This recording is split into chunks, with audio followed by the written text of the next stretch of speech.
Bismillahirrahmanirrahim. Assalamualaikum warahmatullahi wabarakatuh. Berjumpa kembali bersama saya Ipung Saiful Rahman. Saya adalah guru matematika di SMA Negeri 16 Garut. Pada kesempatan kali ini saya akan memaparkan terkait dengan pemecahan masalah pembelajaran yang saya lakukan di kelas saya, yaitu dengan judul kurangnya penguasaan materi prasyarat mata pelajaran matematika. Baik, untuk mengawali pada paparan kali ini, yang ingin saya ketengahkan yaitu seperti biasa, yang pertama adalah deskripsi permasalahan. Kemudian dilanjutkan dengan yang kedua, yaitu akar permasalahan. Kemudian selanjutnya adalah yang ketiga, alternatif solusi. Dan yang keempat adalah hasil dari pemecahan masalah. Dan terakhir, yaitu sumber rujukan yang saya pakai pada pemecahan masalah kesempatan kali ini.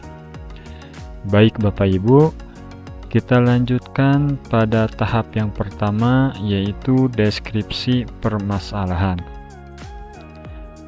Pada deskripsi permasalahan kesempatan kali ini, yang pertama adalah sebagaimana yang kita ketahui bahwa kita khususnya di dunia pendidikan mengalami suatu pandemi akibat dari COVID-19, yang mana pada kegiatan pembelajaran tatap muka yang asalnya bebas diselenggarakan ketika pada masa pandemi itu, untuk sementara waktu semua kegiatan pembelajaran tatap muka itu dihentikan.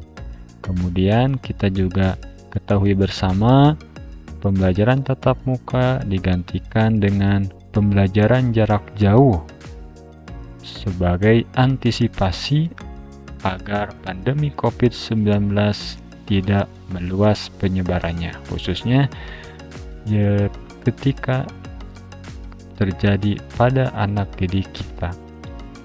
Dari pembelajaran jarak jauh kemudian dimodifikasi sesuai dari aturan pemerintah, yaitu dengan konsep belajar dari rumah.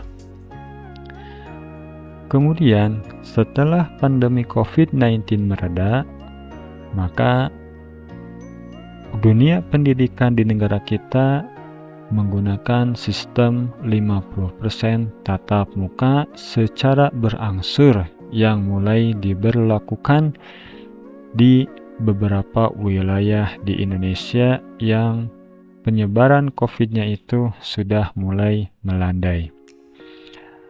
Pelaksanaan tatap muka itu dilakukan hanya sebanyak 50% dari total siswa per kelas.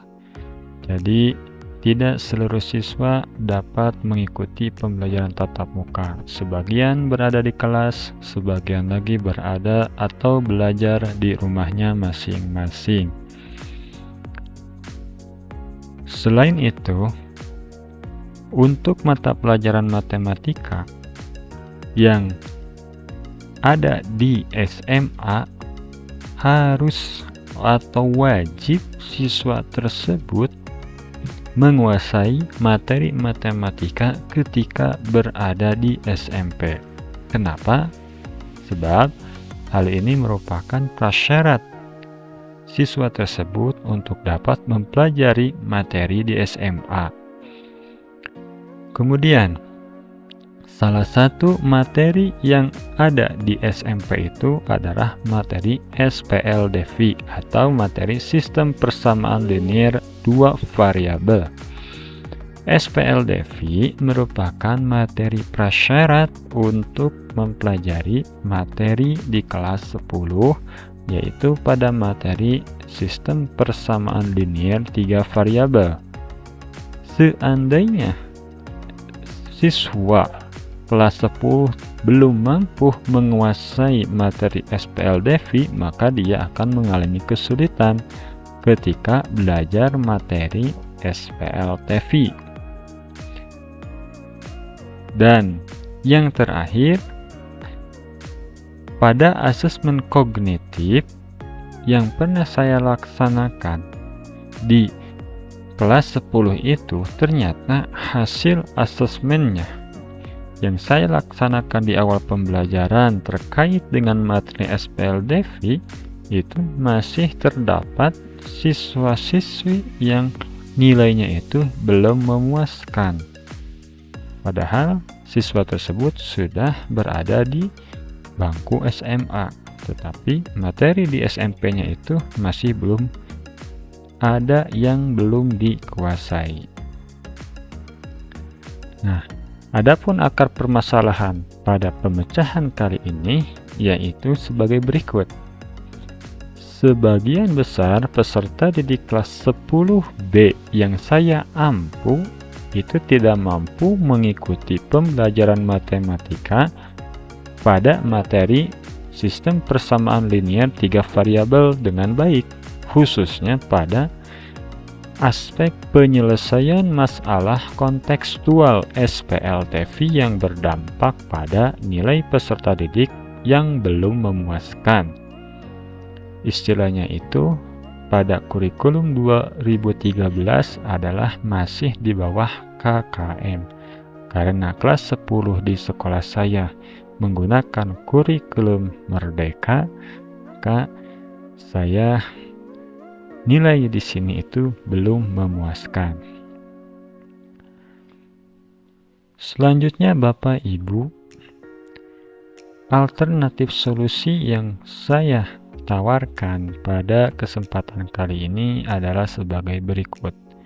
Yang pertama, saya memberikan bimbingan intensif materi prasyarat. Hal ini saya laksanakan baik ketika pembelajaran berlangsung di kelas maupun di luar waktu pelajaran. Jadi materi prasyarat yang seharusnya sudah diajarkan di SMP karena adanya pandemi atau tidak kondusifnya pembelajaran pada waktu di SMP, anak tersebut saya berikan secara intensif. Meskipun tidak seluruh siswa itu mendapatkan materi ini. Kemudian langkah yang kedua adalah saya senantiasa memberikan motivasi, dorongan agar belajar lebih baik lagi daripada belajar dari waktu sebelumnya. Selain itu, segala pencapaian peserta didik di kelas 10B tersebut saya apresiasi agar semangat mereka terus meningkat dengan belajar lebih baik lagi. Yang ketiga, memberdayakan tutor teman sebaya. Nah, ini saya gunakan apabila saya melihat teman-teman dari para siswa yang memiliki keunggulan di bidang akademiknya. Saya berdayakan mereka agar mampu mengajar kepada teman yang lain terkait dengan baik itu materi prasyarat maupun materi yang sedang dibelajarkan. Dan terakhir adalah melaksanakan kuis atau latihan-latihan soal secara berkesinambungan agar secepatnya diperoleh gambaran bagaimana prestasi pencapaian peserta didik terhadap materi yang sedang dibelajarkan. Hasil pemecahan masalah ternyata dari alternatif solusi yang sudah saya laksanakan tersebut memberikan dampak yang sangat baik sekali. Yang pertama, terjadinya peningkatan pemahaman peserta didik terhadap materi yang saya ajarkan, khususnya pada materi penyelesaian permasalahan kontekstual SPLTV dengan menggunakan metode substitusi eliminasi. Sebab metode substitusi eliminasi pada penyelesaian permasalahan SPLTV ini itu sangat-sangat kurang dikuasai oleh para peserta didik di awal pembelajaran. Setelah alternatif solusi saya jalankan, adanya terjadi peningkatan pemahaman dari para siswa.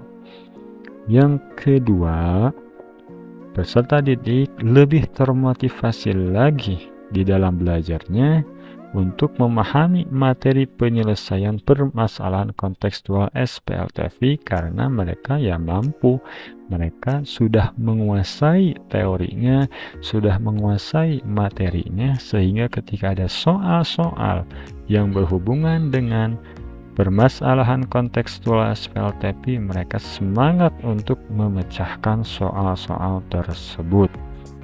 Apabila ada yang belum dikuasai, alhamdulillah teman-temannya yang lain yang sudah menguasai dengan sukarela tanpa diperintah langsung memberikan penjelasannya, memberikan pengetahuan yang sudah dikuasainya kepada teman-teman mereka. Nah, sumber rujukan yang saya gunakan untuk mengatasi permasalahan pada kesempatan kali ini yaitu yang pertama, data nilai siswa di awal pembelajaran yang ternyata masih belum memuaskan. Kemudian saya juga membaca berbagai jurnal penelitian yang terkait dengan bagaimana mengatasi permasalahan penguasaan materi prasyarat khususnya pada mata pelajaran matematika. Ketiga, saya juga membaca berbagai buku sumber baik yang berkaitan dengan matematika maupun yang berkaitan dengan materi pendidikan. Dan terakhir, saya juga menemukan sumber-sumber bacaan dari internet yaitu pada blog yang berkaitan tentang pendidikan. Demikian pemaparan dari saya pada kesempatan kali ini. Mudah-mudahan bermanfaat agar murid-murid kita, para peserta didik kita, para siswa-siswi kita semua bisa belajar sesuai dengan kepribadiannya masing-masing sehingga menghasilkan output yang memuaskan bagi kita semua. Demikian dari saya. Akhirul kalam. Assalamualaikum warahmatullahi wabarakatuh.